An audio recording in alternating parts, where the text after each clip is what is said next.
Hola a todos, muy buenos días y bienvenidos de nuevo a Domótica Compatible, en concreto al capítulo número 35, donde voy a hablaros de cómo he migrado la instalación de Home Assistant desde la Raspberry Pi, donde lo tenía, que os he contado algunas veces, hasta un Intel NUC. Yo soy Carlos Auquillo y comenzamos.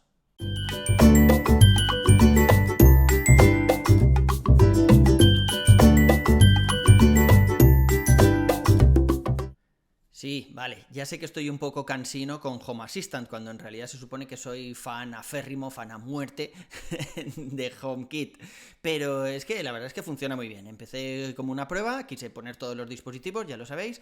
sobre todo lo que buscaba era solucionar el pequeño retraso que tenía con los interruptores de Aqara. Al utilizar los interruptores de superficie de Aqara y las luces Philips Hue, yo no sé muy bien por qué era, pero cada vez que pulsaba un interruptor para que se encendiera una luz, pues tardaba ahí un poquito, había un pequeño delay, que bueno, pequeño entre comillas, porque había veces que llegaba hasta los 10 segundos hasta que se encendía la luz. Y la verdad es que eso me reventaba. Le di muchas vueltas a ver si conseguía solucionarlo, pero al final no hubo forma. Algunas cosas de las que hacía pues bajaban un poquito la latencia, otras veces no iba tan bien. Total, que decidí probar Home Assistant porque un compañero envió un vídeo por ahí donde parecía casi inmediato, ¿no? Desde que apretaba el interruptor hasta que se encendía la luz, y le di una oportunidad. Y la verdad es que estoy descubriendo un montón de cosas que son muy interesantes. Algunas limitaciones que tiene HomeKit, pues Home Assistant no las tiene, pero también es verdad que Home Assistant tiene algunas limitaciones que HomeKit no tiene, y hoy quería hablaros de cómo he solucionado una de esas limitaciones. A ver, básicamente lo que más me preocupaba de Home Assistant era la alta disponibilidad. Ya no porque, por supuesto, no puedes poner varias Raspberry Pi por la casa para que balanceen entre ellas cuando lleva una los dispositivos, cuando los lleva otras, y en ese momento una se estropea, ¿qué hacen las otras y asumen las bombillas o los interruptores que llevará esa? Eso no se puede hacer. O sea, no puedes tener dos dispositivos, de manera que aunque tengas un Intel NUC, como os voy a contar ahora,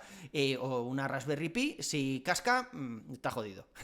Van diciéndolo rápido y mal. Así que, bueno, eso es una de las cosas que me preocupaban bastante. Por otro lado, también tenemos, bueno, pues que la Raspberry Pi que utiliza las tarjetas de memoria, las SD, no siempre funcionan todo lo bien que deberían.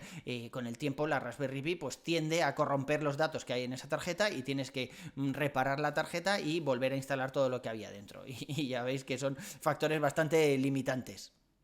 También os digo que algunas de estas cosas se solucionarán con el tiempo. Yo estoy seguro que la comunidad, que es quien mantiene Home Assistant, pues conforme vaya evolucionando y cada vez esté más madura, la verdad es que es una comunidad con mucho movimiento, en algún momento alguien hará un plugin para poder tener pues una base de datos centralizada, por decirlo de alguna forma, y todos los dispositivos en esa base de datos, de manera que te va a dar igual tener una Raspberry Pi, que un NUC, que dos, que tres, simplemente pues eso, todos atacarán a esa base de datos, y en el caso de que uno casque, uno falle, pues el resto no tendrá ningún problema en seguir accediendo a los dispositivos, antenas y demás. Pero la verdad es que todavía, bueno, hay por ahí algún plugin en beta y eso, la gente dice que funciona más o menos bien, pero la verdad es que eso está un poquillo verde aún.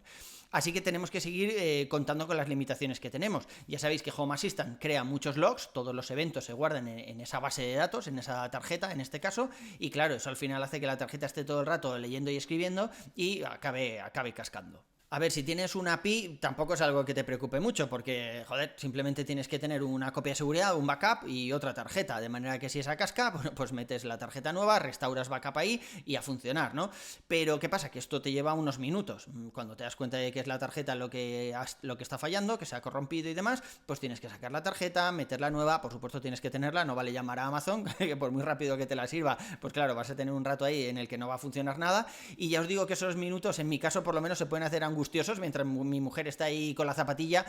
esperando a ver por qué no funciona ninguno de los interruptores ni las luces de la casa. Así que decidí hace unas semanas pues migrar toda la instalación que tenía en la Raspberry Pi a un Intel NUC. Un Intel NUC es un dispositivo de Intel, también un ordenador muy chiquitín, con un consumo muy bajo, pero a diferencia de la API ya lleva un disco duro de estado sólido, lo cual nos va a dar mucha más fiabilidad, seguridad, y además es que es un cacharrito muy escalable, de manera que si mañana queremos ponerle más RAM, pues simplemente hay que abrirlo, le ponemos el típico DIMM de toda la vida y el disco duro exactamente lo mismo. Si se nos queda corto, pues ponemos otro disco duro y a volar. El rendimiento es bastante mejor que en la API, lo que pasa es que también os digo que el rendimiento para Home Assistant no es algo fundamental, o sea, yo nunca he visto que la API se me quedara corta, ni muchísimo menos, o sea, de CPU iba más que sobrada. Sí que es verdad que si vas a poner otras máquinas virtuales o vas a poner el cacharro a hacer más cosas, pues seguramente funcionará mejor el NUC, pero vamos, en mi caso eso no era determinante. Lo primero que hice fue realizar una copia de seguridad. Todas las configuraciones, dispositivos y demás que tenía en la Raspberry Pi, pues una copia de seguridad para tenerlos respaldados y luego poder importarlo desde el NUC, ¿no?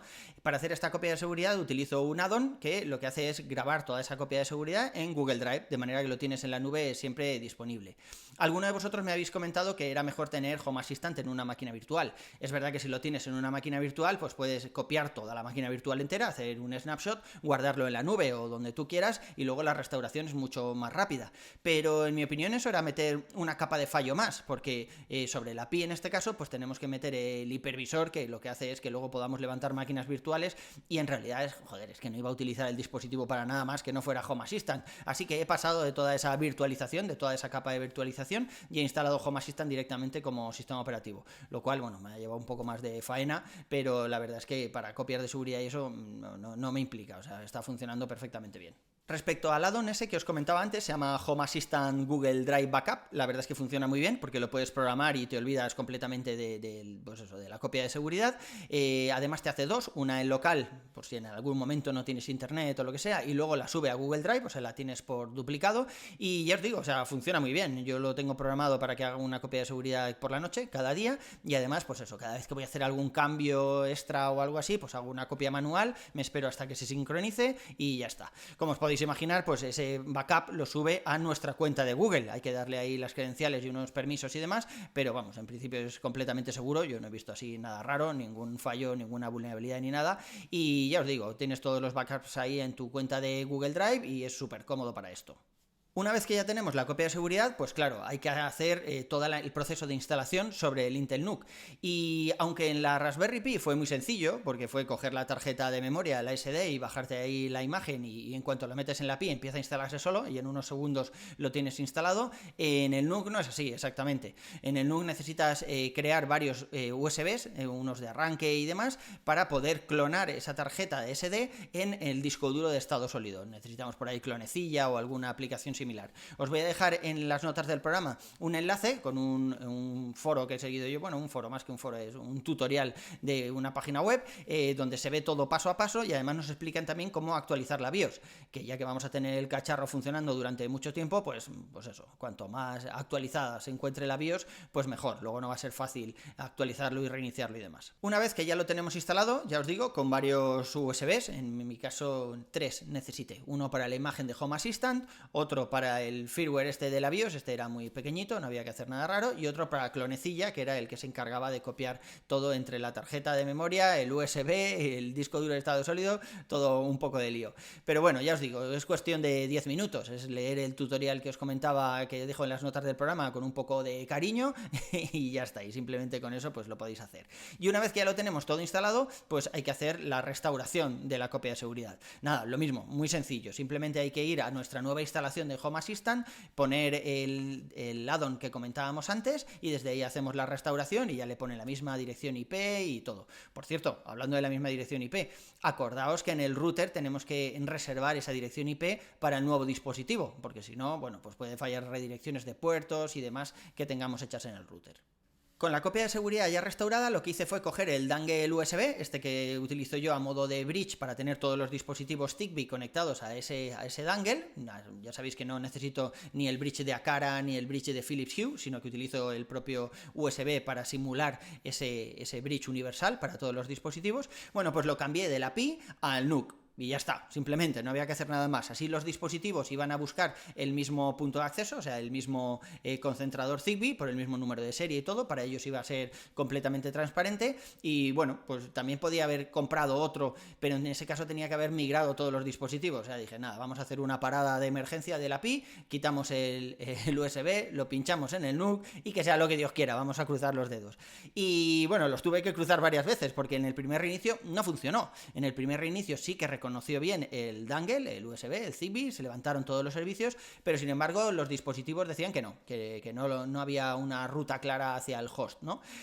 Momento de pánico, ya sabéis, sudor en frío, la típica gota gorda que se te cae ahí por la frente, porque yo pensaba, madre mía, aprovechaba que mi mujer estaba fuera para hacer esa migración y dije, a ver cuánto tiempo tengo hasta que venga, me da tiempo otra vez a emparejar todos los dispositivos, bombillas, interruptores y tal, así que fue un momento un poco tenso, pero reinicié otra vez el NUC y, oh, gran maravilla, detectó todo automáticamente, empezaron a conectarse los dispositivos y uy, qué bien, y me libré por los pelos de esa bronca. Así que ya os digo, de esta sencilla forma, entre comillas, bueno, en realidad es muy sencillo, ¿eh? Lo único que es un poco más complicado es el proceso de instalación, pero ya os digo que si seguís el tutorial ese que os comentaba, es simplemente seguir, o sea, copy-paste, por decirlo de alguna forma. Es verdad que hay que leerlo con un poco de cariño para no saltarse ningún paso, pero ya os digo, en 10 minutos podemos tener la instalación iniciada y en poco menos de una hora tenemos todo el sistema instalado en el NUC sin ningún problema, es sencillo. Y luego restaurar los backups, pues ya veis, o sea, desde el mismo addon, restaurar y nos pide luego reinicio y poco más. En realidad es un proceso muy sencillo, pero sí que puede llevarnos ahí entre unas cosas y otras pues más de una hora, una horita y media o así, y ya os digo, en mi caso de sudores fríos, porque como tenía apagada la API para que no hubiera ningún problema de conflictos ni nada, para poder luego quitar el dangle USB Zigbee y pincharlo en el otro cacharro, pues fue una hora ahí de estar a oscuras, entre comillas, y sin que funcionara ningún dispositivo en la casa. Una vez que con el NUC ya instalado, lo que hice fue ponerlo donde tengo yo todos los cacharros, que los tengo en un cajón debajo de la tele, o sea, no me gusta tener todos los routers y demás en el típico agujero debajo de la tele donde poníamos antiguamente el vídeo VHS, o sea, eso no me gusta, ¿no? Hay demasiadas luces y demasiados cacharros, así que ahí lo único que tengo es el router, por temas de calentamiento, y ¿qué más tengo ahí? Ah, bueno, y el Aero también, los dos routers, pero todo lo que son regletas de dispositivos y cosas como el NUC y demás, todo está en un cajón debajo de la tele. Estuve mirando temperaturas, el NUC tampoco se calienta demasiado, es más o menos como la API, tampoco tiene ventilación activa en mi caso, es todo pasivo, así que ya os digo, nada de ruido, nada de calor residual, es posible que consuma un poquito más que la API, todavía no lo he medido, aunque alguno de vosotros me lo habéis preguntado ya por ahí, pero todavía no lo he medido, pero bueno, en principio es el único inconveniente que podemos ver con respecto a la API, pero ganamos en potencia, ganamos en fiabilidad sobre todo, ganamos en velocidad, o sea, yo creo que son todo ventajas. Y aún así, tengo que deciros que no os preocupéis que Home Assistant no va a ser mi nuevo pastor y me voy a aferrar a él a muerte. Yo tengo muchas ganas de volver a HomeKit, ya sabéis que soy muy fanboy de Apple, pero es verdad que Home Assistant hace las cosas, hace cosas que no hace HomeKit, además, bueno, no son exactamente sencillas, pero pues sí que te permite programar tus propias automatizaciones y demás, o sea, tiene mucha más flexibilidad de la que tiene HomeKit, pero, joder, es que, como os decía, soy fanboy, o sea, yo quiero tener las cosas en HomeKit, a ver si ahora con la nueva versión del sistema operativo con iOS 16, a ver si cambian las cosas y es un poco más sencillo de utilizar HomeKit para enlazar cualquier tipo de dispositivos, añadiendo la capa Matter esta que hemos comentado alguna vez, a ver si así, pues eso, es posible crecer un poco más en dispositivos dentro del ecosistema de HomeKit, y yo os prometo que cuando esté la cosa un poco más madura dentro de HomeKit, la aplicación casa disponga de más opciones y todo eso, prometo volver a HomeKit, volver a emparejar todos los cacharros que tengo directamente con HomeKit y probar que de verdad ahora se pueden hacer muchas más cosas que antes. De momento voy a seguir en Home Assistant, voy a seguir trasteando y os iré contando. Lo siguiente que voy a hacer va a ser centrarme un poco en la parte más estética de Home Assistant, porque es verdad que yo lo único que he hecho ha sido emparejar dispositivos ahí, dejarlos caer y ya está. Entonces tengo el panel por defecto de Home Assistant, pero quiero probar si, como hemos comentado en alguna ocasión con las aplicaciones relacionadas con HomeKit, si es posible ponerlo pues en un iPad para la pared, ¿no? No soy muy fan de estas cosas, porque yo creo que la casa, ya lo hemos dicho muchas veces, tiene que actuar sola, ¿no? No me gusta tener un panel de control ahí que la gente tenga que tocar y tal para encender el aire acondicionado, unas luces, etcétera. Pero bueno, simplemente por probar la estética de Home Assistant, a ver si puede llegar a ser tan bonita como la aplicación casa, que de momento, por muchas cosas que he probado, la aplicación casa sigue siendo la más chula de todas. Os lo iré contando. De momento eso es todo por hoy. Un abrazo y hasta la siguiente.